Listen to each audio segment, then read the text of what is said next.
Hello, everybody. So I am now delighted to be joined by Franco Varda, a professional wrestler, has done a lot of things around the world, including Canada, England, America, obviously, Japan, Mexico, traveled all around the world, and he's been kind enough to give me some of his time to ask him a few questions about the industry and about his personal goals within the industry.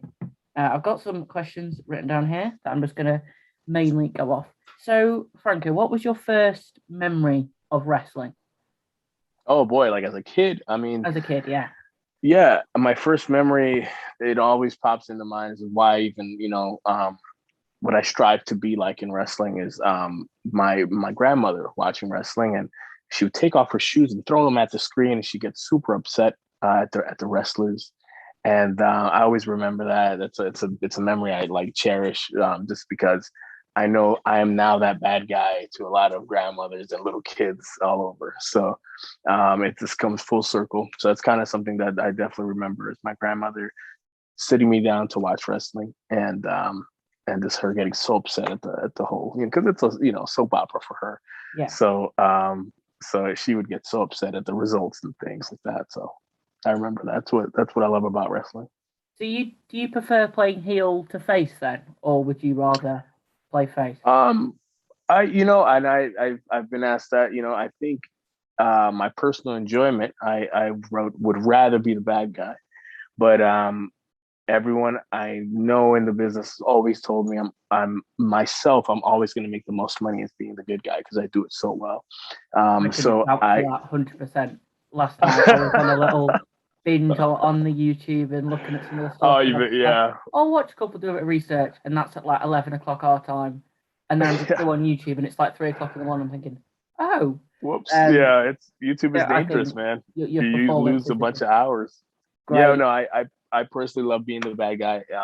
I get a lot more creative, but I feel like as a good guy, I know I'll always make the most money, and these are legendary guys that have been telling me this throughout the years. So I just have that good guy aura or face, I guess. Yeah. So when you were young, what age did sort of you start watching wrestling, and was that sort of, for me it was 13, 14, so I would say I was quite late into that. And for you, how old were you?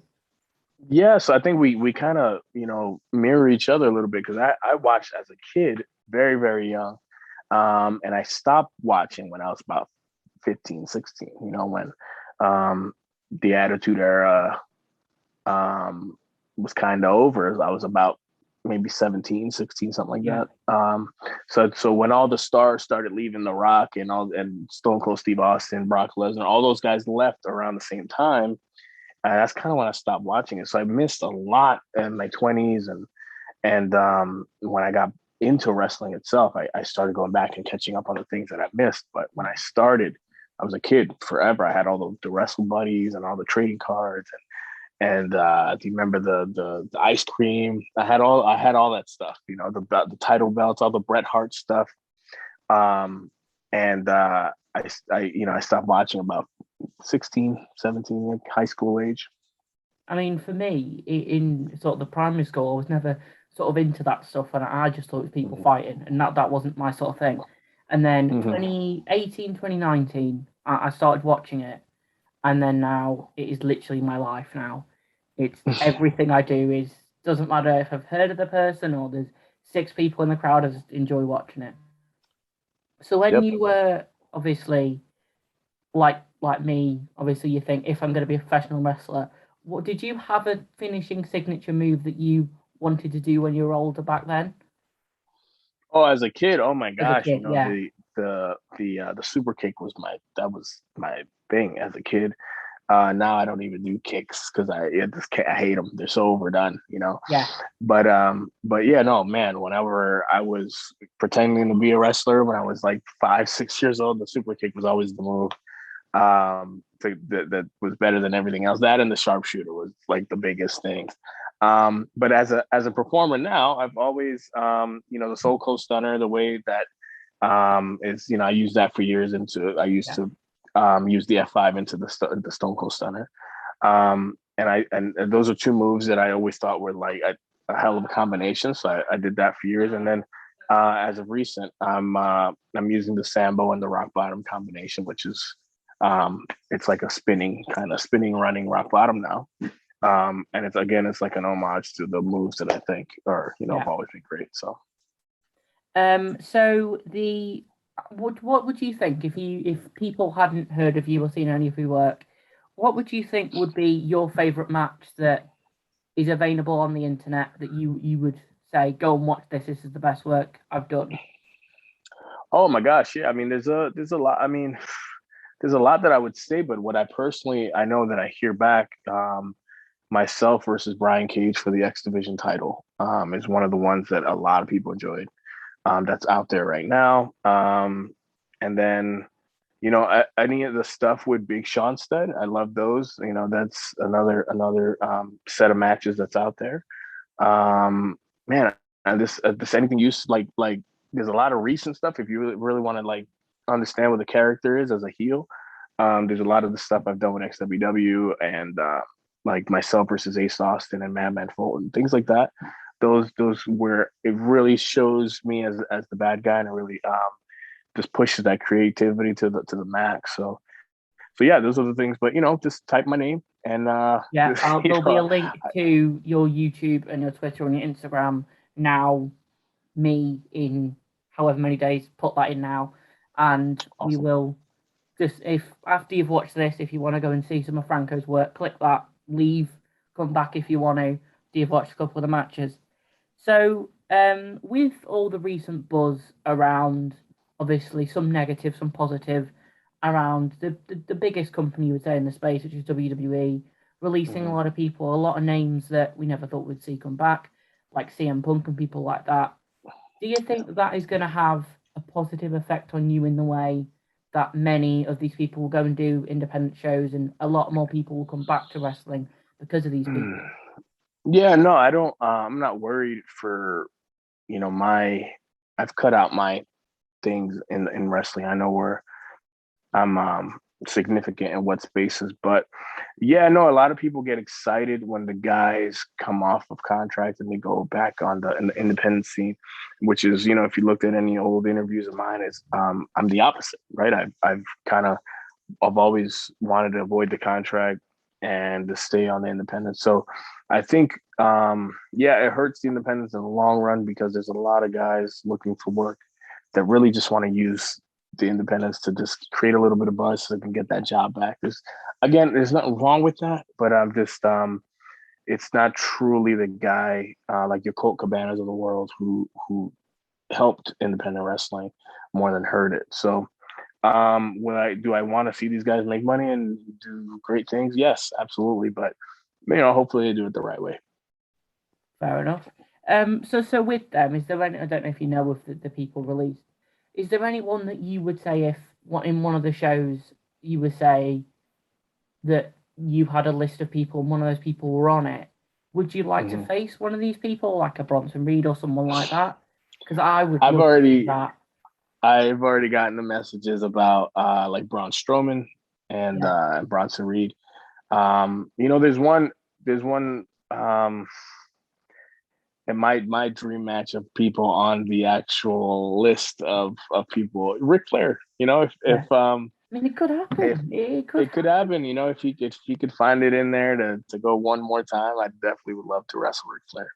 Who is your at any age Mount Rushmore of people you want to face at the moment? Oh, that I would top of the list, John Cena. Yeah. I mean, I think I've never seen a bad John Cena match, and that's all. I have a ton of respect for John Cena.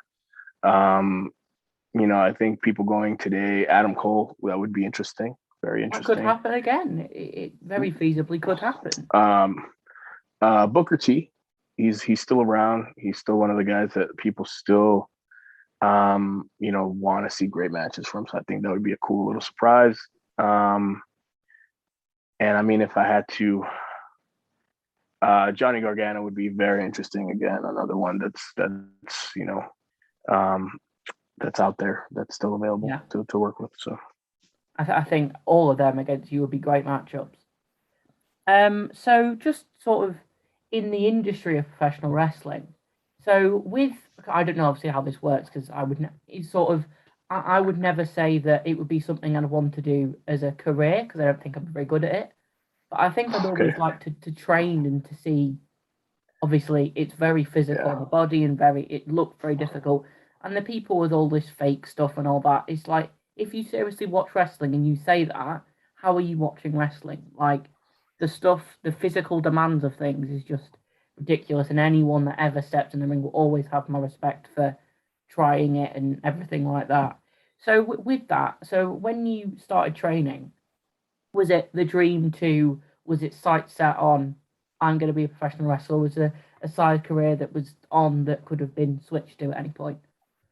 No, it actually wasn't an option for me at all. I was actually going with a buddy who really I was just going to support. And we worked out together. We did a lot of stuff together, and he wanted to go do this thing. When I got there, it was like 14 guys, and the only one that was picked from that was me, the guy who really didn't want to go. Yeah, So, and then from there, I just fell in love with it, and it's become my entire life, you know. But to your point, anyone who fake or whatever they want to call it, that's fine. I just ask, just train for a day. Just train, go to pro wrestling training for one day.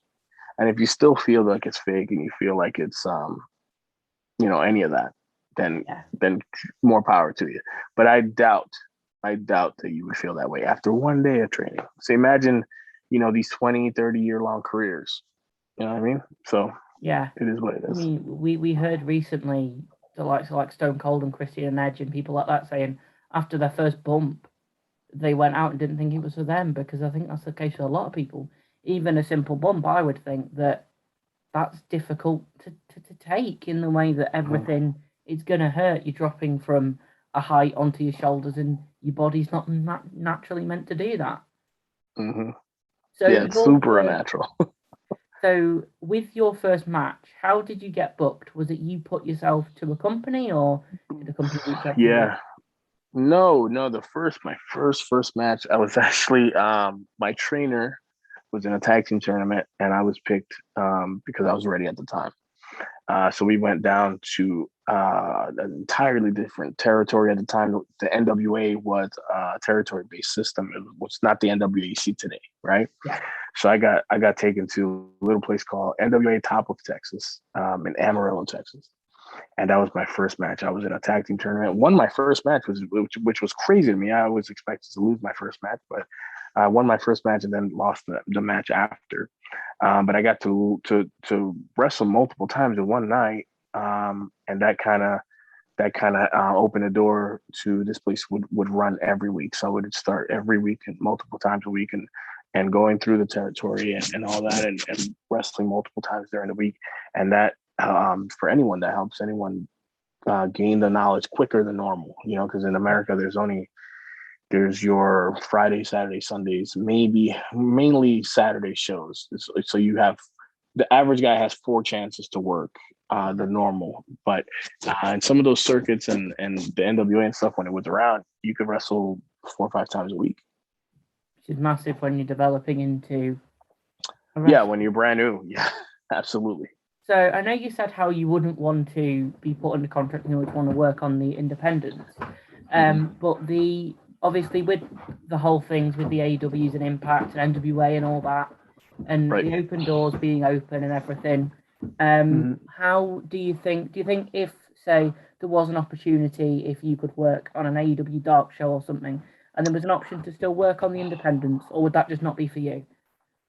No, I mean I've like the whole dark situation has come up. It's respectfully said no, and I think it's mainly because whenever you go under contract, you have to turn down a lot of other things. Yeah, And I'm just very used to being able to come and go as I please, and yeah, I'm very happy with where I'm at right now. And I know, and I get this all the time, like, oh, your name holds some value. This is when you want to cash in.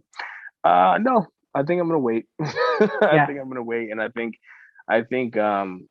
regardless of my personal opinion of AEW, I have a lot of friends that work there, and I think that it's one of the things that like we'll wait and see if it's here for forever or if it's just here Yeah. for like a lot of people think under 5 years. So Yeah. I hope that they're here 20, 30 years, but who knows? If So that was the case, would your opinion change on that, or would it stay? um I think it's the product I would see myself being on the least. I think the new NWA is probably the number one. If I was to pick the best match for me, I think the new NWA would be it, followed by WWE. But I'd probably put AEW on the the last, just because it's just stylistically wouldn't fit for me. And then just knowing how I am, I would definitely want to be a lot more happier than I would be. Yeah. Just so yeah, I think yeah, I got to look out. I would have to look out for me in that situation. So probably not. So with obviously you traveling all over the world, again with getting booked with that, do you put yourself out there saying, I would like to come over to the UK, for example, or does a company in Hmm. the UK reach out to you and say, would you mind coming over and performing for Yeah, different crowds? yeah. No, nowadays they reach out to me, but in the beginning, yeah, no, I had to go out there and try to talk to as many promoters and stuff as much as I could. But nowadays it's become a it's the roles have flipped, but Yeah. that's kind of naturally how it goes with anywhere. So if you put in the work and go and show off what you can do, naturally the roles flip and you start to see new people asking you to come back and do things. So In the pandemic, obviously that had a massive effect on the industry as a whole. mhm. How was that for you when it was in the middle? And obviously, I don't live in America, so I don't know how it was. But when Yeah. obviously you couldn't perform anymore and things like that, when you came back, was it a thing of I need to get back in ring shape or anything like that, or was it just back to normal? No, I was a lot busier. I mean, after the initial shutdown, Yeah, um, I was a lot busier than I thought I was going to be in wrestling. Um, I was prepared to maybe wrestle maybe once or twice a month, and it yeah, became 5, 6 times a month during the initial opening. But there were a lot of things that were filming without any fans. You know what I mean? yeah. So I think that was a little shock that I got so many requests to come down and do things. I was it was it's a little humbling though, because Yeah. I was just like, oh man, I'm probably gonna maybe with this place and something. And then I had the idea to start my own show with a company called Title Match Network, and then eventually I'm with a company called Fight now, Fight TV, and it's not your standard wrestling promotion kind of thing. It's actually an event where you're going to see first time ever matchups every time. It's called First Time Ever, and it's something that I created, and I helped like envision the project. And now there's a whole team of people that work behind First Time Ever, and we've done three. We were about to do our fourth one, but we just had to postpone it because of the rise of COVID Yeah. again. So, but yeah, it was a huge accomplishment for me as a producer and as a wrestler, and it really showed me that my following was big enough to do this, and it had just become successful when you start seeing all the buys from like Japan and Canada and the UK and just from places that um, a lot of the people on the show weren't or haven't been. So I think it come from me and leave being a fan of somebody new was the base of the show itself. Yeah. So with that product, the first time ever, is there Mhm. someone that you could see in 3, 4, 5 years that you would want to face up on that show, that isn't sort of on the independents that you haven't faced before? Oh yeah, no, I know the fans, and I keep hearing this one. I know the fans want to see Franco Varga versus Keith Lee on a first time ever. Oh, And that's something that if it happens, it would be the first phone call I make. He knows that. So it would be, and again, Franco Varga versus Big E finally on a first time ever would be major for the fans. I know that's another name that they've over the years, over the time they've always said that. So yeah, those are the first phone calls I'd make if they become available. And that's me looking out for the fan. yeah. Yeah, I know it's going to be a tough match for me, and who knows, I might not win those, but I will always do what I have to do to look out for the fans because that's what they want to see. Yeah. And I think that's very obvious in your work that you're very fan driven on, even if you're babyface or heel. I think with anything, it's very clear that you're very fan driven and you're very focused on what the fans want. And sometimes you Yeah, don't no, I'm see that very. in the It's industry. I do everything I do is for the fans. Very fan driven. I was just talking about this earlier today. Um, I broke my ankle in a match a couple years ago, and I got stopped at a gas station by a fan with a Yeah. broken ankle. I stopped and took a picture with the fan at the gas station in major pain. Is And that the at the worst time, I injury thought, you've had? yeah. At the time, I thought it was just an ankle sprain, and this was, pure adrenaline and all that was still going. But I took a picture with the young guy and all that, and he was just like, "Hey, what's wrong with your leg?" And I'm like, things happen. It's wrestling, right?" And no, it was like clean break. My ankle was Ah, clean broken the next day. I got the X-ray and all that, but I still took the time at the gas station to take a picture with someone with a broken bone yeah. in my body. So I love the fans. One Now, last, now, do they love me? yeah. Some days they do, some days they don't. But I make sure I get paid both days. Last question for you before I let you go is that with obviously you've come over to the UK again, and hopefully you do Hmm. come over to the UK again. Hmm. I don't know if you've heard of a guy called Simon Miller. Yeah, of Um, course. so I asked a couple of questions to some people on Instagram, and they said they looked you up, and I got a couple of friends who were sort of into it, and I told you I was doing this. And they were Hmm. like, I would love to see him versus Simon Miller. If that came about, would you do it? Yeah, absolutely. Whatever the fans want, Simon Miller, man. I'm sure he wouldn't be too thrilled, but yeah. There's a big show coming up in November.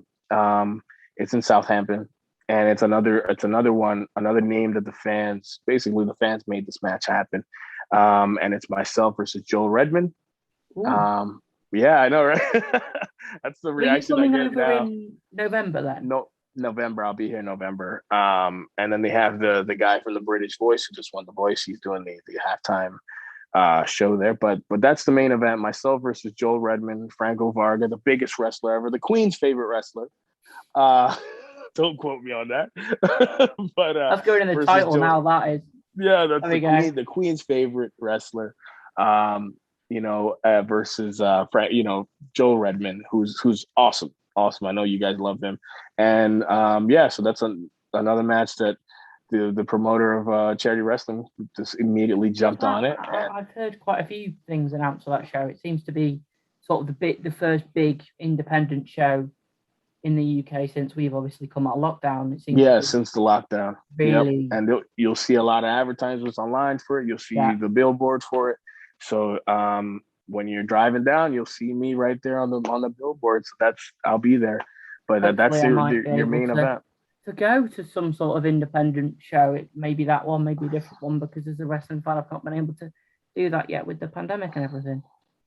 Well, I mean, I know they're gonna film it, and I think it's still one of those things that if you can't make it live Yeah, anywhere in the world, you can watch it at just maybe not even. I think maybe the next day. yeah, So I wouldn't be, but if you can make it, definitely go to the show. yeah. We've been going for about half an hour, 40 minutes now, so I'm just gonna let you go. I want to thank you massively for your time and to let me know Thank you. about the industry and everything, about your personal journey. I found it really interesting. Hopefully the people that are watching this have too. Awesome. Thanks for having me. Thank you. I'm gonna end the recording.